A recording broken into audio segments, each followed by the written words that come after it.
After a delicious bowl of fufu and peanut butter soup, Akosua's family sat back with happy smiles. Aha! I know the perfect way to end this lunch, with a nutty snack. Akosua flips open her secret recipe notebook, checks off pancakes, and smiles.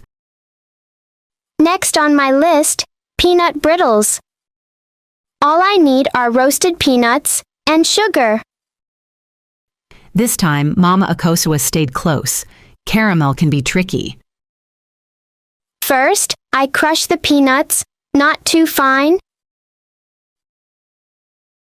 Next, I melt the sugar until it turns into golden caramel.